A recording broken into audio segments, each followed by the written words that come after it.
Ikinakasa na ngayon ng Light Rail Transit Authority ang pagsasaayo sa mga tren ng Line 1 at Line 2. Tinatayang aabot sa mahigit 2 bilyong piso ang magagastos para rito. Bukod sa renovation, pinag-aaralan din ang pagkakaroon ng Unified Ticketing System o isang ticket lang para sa 3 linya ng tren. May report si Dano Tingkungko. Sa loob ng 4 na taon, ganito ang sumasalubong kay Janina tuwing sumasakay ng LRT mula Blumentritt papuntang Lasal sa Vito Cruz. Maaga kang umalis ng bahay, tapos 30 minutes ka nagwe-wait doon sa station mismo. So parang anong purpose ng pagising mo ng maaga? Nalilate ka rin naman. Paliwanag ng LRTA, kulang ang mga tren sa LRT Line 1. Nakadagdag din sa problema ang mga lumang riles. Ito yung cross-section view ng isang bagong riles ng LRT Line 1. Kung makikita ninyo, itong itaas na bahagi kung saan dumadaan ang gulong ng tren, makapal pa at kurbada. Pero sa tagal din ng panahon ay pwede rin itong mapudpod sa 2 paraan. Una, pwede siyang matapyas sa taas ng halos kalahati katulad nitong riles na ito. Pwede rin siyang mapudpod sa gilid at ma-misalign lalo na sa mga riles na nasa kurbada tulad ng riles na ito. Ayon sa LRTA, itong 2 klase ng pagpudpod na ito nadala na rin ng panahon ang dahilan kung bakit bumabagal ang takbo ng mga tren ng LRT1 at ang pangkalahatang epekto mas mahirap na pagsakay ng mga pasahero. So dati-rate, ang ideal na takbo ng tren sa Line 1, we're speaking of Line 1, ang ideal na takbo ng riles ng tren dyan is 60 kilometers per hour.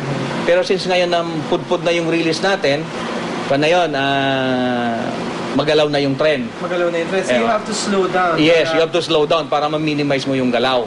So napipilitan namin, mga 40 kilometers lang kami. So nadidelay tayo ng halos mga 20 to 25 minutes bawat isang biyahe ng tren. Ikinakasa na ngayon ng LRTA ang pagkukumpuni sa mga tren ng Lines 1 at 2 na nagkakahalaga ng mahigit 1.8 billion pesos. Prioridad ang pagpapalit ng mga riles at lugtungan at pagkukumpuni sa makina at katawan ng mga tren ng Line 1. 800 million pesos naman ang inilaan sa pagpapaganda ng LRT2. Kabilang ang pagpapaayos ng 4 na coach, renovation ng CR, pagdadagdag ng special disabled benches at paglalagay ng mga electric fans sa mga open air na pilahan. Dagdag na 5 tren naman ang plano para sa MRT Line 3. Dinisenyo ang MRT 3 para lang sa 350,000 passengers. Pero ngayon, umaabot na raw ito sa mahigit 500,000 pasahero kada araw. Kasabay ng ikinakasang renovation plans, muli ring pinag-aaralan ng ahensya ang pagpapatupad ng Unified Ticketing System o iisang ticket para sa 3 train lines. Ang problema is budget. Kasi it would take so much money. Kasi babayaran, you have to pay for the software, di ba? Aside from the software, merong hardware, yung mismong machine, yung card, yung machine na pangbasa, di ba? So mahal yan. So it has been kasama na sa plano ever since pa yan. Kaya lang ang problema natin lagi is yung budget.